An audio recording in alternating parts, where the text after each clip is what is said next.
मोतिहारी शराब कांड मामले पर मांझी ने दिया शर्मनाक बयान। कहा, इतनी बड़ी आबादी में होती रहती हैं छिटपुट घटनाएं। जी आपको बता दें कि बिहार में एक तरफ जहरीली शराब से मौत का सिलसिला थमने का नाम नहीं ले रहा है, तो वहीं दूसरी तरफ इस हत्या को लेकर विपक्षी दलों की तरफ से सरकार से तीखे सवाल पूछे जा रहे हैं। इसी कड़ी में बिहार के पूर्व मुख्यमंत्री जीतन राम मांझी का बड़ा बयान सामने आया है। मांझी ने कहा है कि बिहार में इतनी आबादी है तो यह सब छोटी मोटी घटनाएं होती रहती हैं। दरअसल आपको बता दें कि बिहार के पूर्व मुख्यमंत्री जीतन राम मांझी से वैशाली में जब यह सवाल पूछा गया कि मोतिहारी में जहरीली शराब पीने से 40 से अधिक लोगों की मौत हो गई है, इस बारे में आपकी क्या राय है, जिसके बाद जवाब देते हुए मांझी ने कहा कि बिहार में 14 करोड़ की जनसंख्या है तो छिटपुट घटनाएं होती रहती हैं, लेकिन घटना होना एक बात है और उस पर एक्शन होना एक और बात। कहने का मतलब घटनाएं हो जाती है लेकिन उस पर कार्रवाई भी हो जाती है।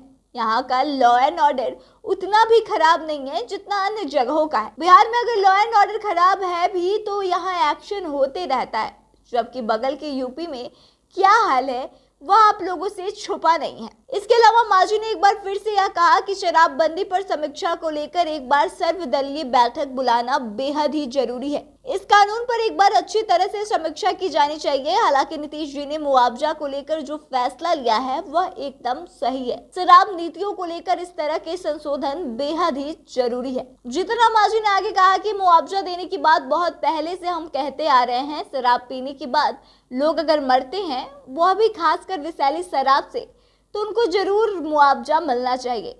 शराब पीने में और विषैली शराब पीने में बहुत फर्क होता है।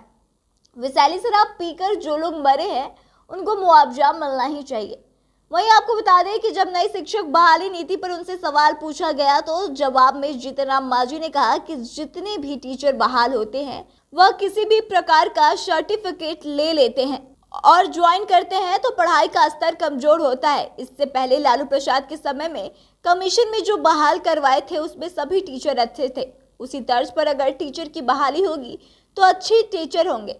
हम समझते हैं इसमें कोई गड़बड़ी नहीं है। भले ही सवाल के जवाब में जीतन राम मांझी सरकार के नई नीतियों का समर्थन करते हुए दिखाई दिए, लेकिन इस दौरान उन्होंने यह पोल खोल दिया कि बीते दिन हुए निविदा पर बहाल हुए शिक्षक अच्छे नहीं हैं। उनकी बहाली भी सही ढंग से नहीं हुई है, जो अब विपक्ष के लिए एक नया मुद्दा हो सकता है, क्योंकि उन्होंने स्पष्ट कहा कि लालू प्रसाद के समय में जो शिक्षक बहाल हुए थे वह शिक्षक अच्छे थे। इसका मतलब साफ है कि जो नीतीश कुमार के समय में शिक्षक बहाल हुए हैं वह अच्छे नहीं हैं और उनकी बहाली की प्रक्रिया सही नहीं है। तो इस तरह से मोतिहारी शराब कांड और शिक्षक की बहाली पर जीतन राम मांझी ने जो बयान दिया है वो बेहद ही बेतुका है और लोगों की समझ से परे है। तो अब देखने वाली बात यह होगी कि बिहार में अब इनके बयान के बाद से क्या सियासत छिड़ती है। फिलहाल इस खबर में बस इतना ही। आगे की तमाम खबरों के लिए बने रहे हमारे साथ, देखते रहे द इंडिया टॉप।